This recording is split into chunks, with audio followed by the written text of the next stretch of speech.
Oops! Tapos na nga pala ang aking paglalakbay sa Da Nang, Vietnam. Ngayon guys, pauwi na kami at ipapakita ko sa inyo ang kanilang airport na isa sa mga pinakamagandang airport na rin na nakita ko.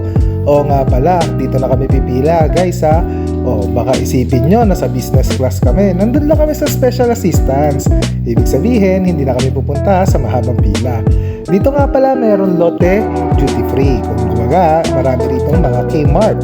Dito nga pala kami kumain guys sa Crystal Jade Garden. Grabe, sarap ng pagkain dito. Yun nga lang, nasa dollar na nga lang ulit ang presyo dito. Nakaka-excite na umuwi guys. At na, lilipad na kami. Grabe talaga ang take-off ng Philippine Airlines. Talagang napaka-smooth. Alright, so sabi ko nga guys, lahat yan mapupuntahan natin. And then pag uwi namin guys, sinubukan namin itong bago nilang apps, yung pick up. Okay din siya guys. Yun lang, bye-bye!